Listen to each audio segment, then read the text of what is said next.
Hi, mamas. It's finally checking in on you. I hope you're all doing okay. I'm sure we're all in survival mode these days, doing just the bare minimum, as far as going out shopping, mostly online, trying to doing our best to protect our our precious little ones, our children, our families, and to keep it all together at the end of the day. One of the things I love, completely, just that God's promises are still true today. And I find so much peace in that. I find so much peace in His Word and prayer time and just throughout the day. If you need any encouragement, if you need any help or strength or health, call out to Him. He is near to those who seek Him, who call on Him. And He did say in Matthew 11:28, He did say, "Come to me, all who are weary and burdened, and I will give you rest." So just honestly, that verse alone will give you a little calmness and peace. You bring all your burdens to Him. You bring whatever's in your heart, and you just say it like it is. Don't try to come up with big fancy words. Don't try to come up with, long prayers. I think just being honest and just being truthful and sincere is what God really wants of us today, more than ever, honestly, because we are, as mothers, we have such a huge responsibility to protect, to entertain, to keep them busy. And one of the things is, for me, that I've heard just recently was a reminder for me, is the learning styles of our children. That makes it easier on us as parents, as mothers, to really figure out where our children are learning wise. So there are 3 different learning styles. I just wanted to touch up on that a little bit. Visual, auditory, and kinesthetic. So visual, clearly your child is really good at looking at a verse or a picture and they're able to memorize it. And they can read something and they're able to tell you what it was about because that's how they learn. Personally, that's how I learn too. So I'm a very visual person. I can, usually those kids tend to be really good spellers. Because they can visualize the particular word or a sentence or whatever it may be. There's also auditory learners. That's the one I struggle with. Auditory is when your child learns and takes in information by listening, by hearing it.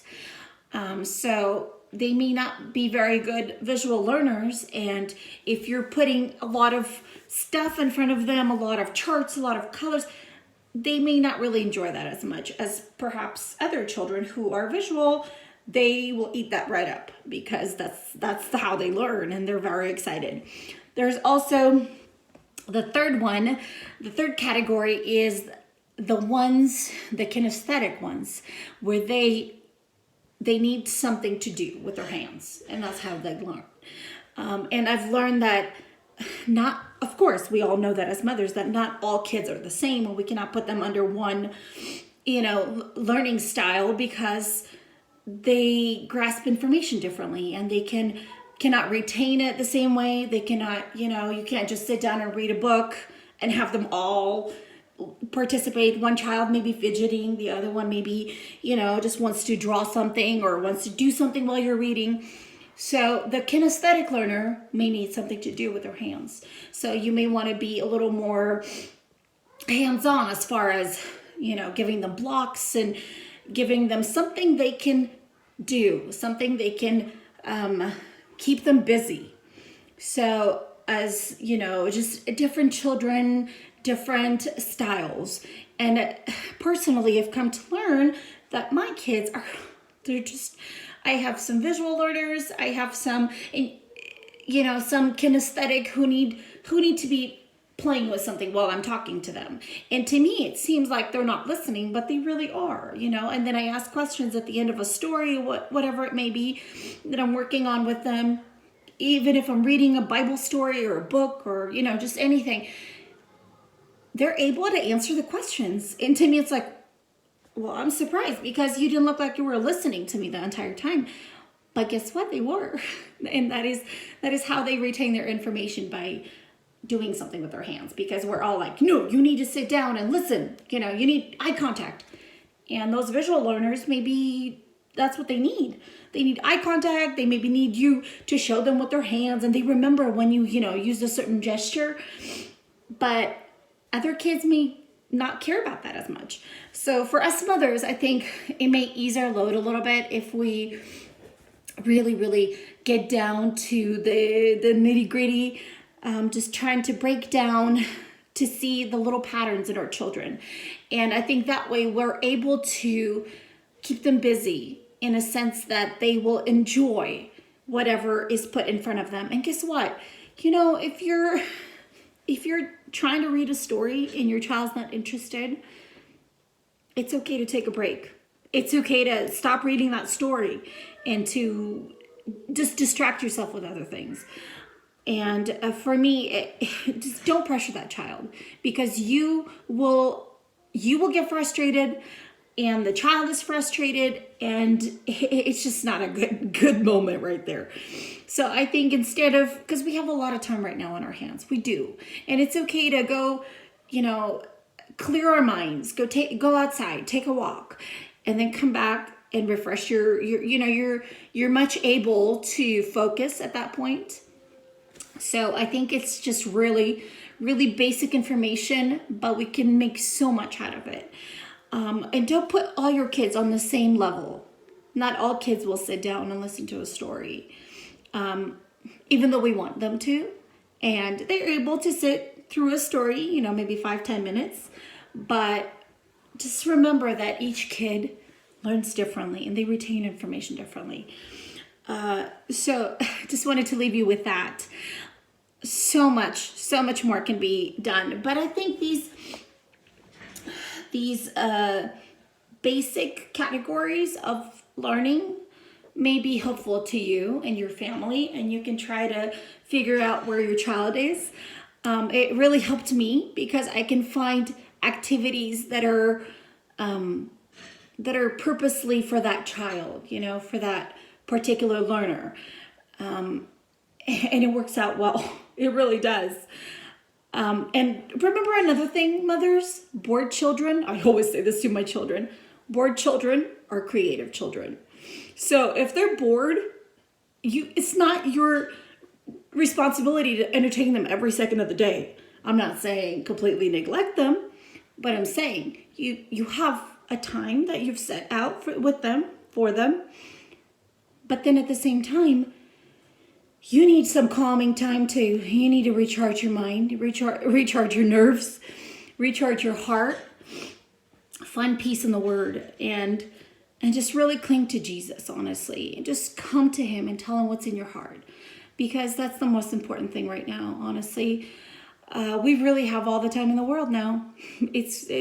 As crazy it may seem, we may look back someday and wish we had more time, but here we have that time right now. We have this particular time, and let us not get weary. Let us not get just frustrated. Just go to God. Come to Jesus. And it doesn't have to be an official knelt down prayer. It could be just as you're walking from the kitchen to the bedroom, and your heart is praying, your mind is in prayer mode, and you're bringing it before the cross, before Christ, and you pour out your heart. And you know what? He will satisfy the needs of your heart. He will find you wherever you are. and he will come and he will give you peace. He will give you strength, and you will see that the more you do it. And teach your children. Teach your children. This is honestly, I think God has given us, it's like a blessing in disguise, really. God is really giving us all this time with our children to instill the word. Don't spend a lot of time just, social media and I know we're all resorting to, watching a lot of cartoons and all this other stuff. But I think just finding that peace, finding that time together with your family to come before God and to really, really find the heart of your child, of your spouse, of just yourself. Find your inner self. So dig deep. Don't be very superficial. Dig deeper. And I think coming before Christ, coming before God, one day we want to say that we really took this time and we did the best we could with it, because I don't want to waste this time. I have my children right now under my wing, under one roof, and it's like, I think it's a blessing. It's wonderful. And I love this time. I really am enjoying this time with my children, even though they still want to go see their friends and, we're FaceTiming everyone we can. It's just a different time that we live in. But at the same time, as parents, I think it's our responsibility to really, really sit down and have that time with our children more than ever. This is a wonderful opportunity for all of us to open up the Word. We have no excuses these days. I didn't have time. I was too busy. I was doing this and that. Guess what? Our dishes will be in the sink tomorrow. It will never end. The vacuuming will have to be done over and over again. And all this stuff, this motherhood, just continues on. But don't forget the heart of a child. Get down, sit down, have that alone time, and have, just have that one-on-one with your child. This is a great time, or all of them at once too. And just instill that truth, instill that godliness in them. Pray with them, show them that God is in control, and really point them to Jesus. Because like Carol Simba once said, we're all just arrows pointing to Christ or away from Christ. So we want to be those arrows that are pointing to Christ. So remember, God is in control. Whatever is happening happens for a reason. We may not know it maybe in the moment, but stay calm and go before God with whatever your needs may be. And He will get you. He will take care of you. He knows your heart. And I pray that you all stay safe out there and you're all just staying sane. Just encourage one another. If you see a mother who's weary and tired, and be that anchor for her. Reach out to her. Maybe she needs help. Maybe you guys can exchange dinner ideas and, recipes and something, tips and something that makes your life a little bit easier. Share it with other moms. And I think it's a great time for that. More than ever, we all come together as a community and we all learn. We've never lived through this before, so this is definitely all new to all of us. So stay strong. Take care of your little ones. Take care of your family. Take care of each other. God bless you all. And keep on praying. That's all I can say. Keep on praying and read your word. Read the word. God bless you all. Bye.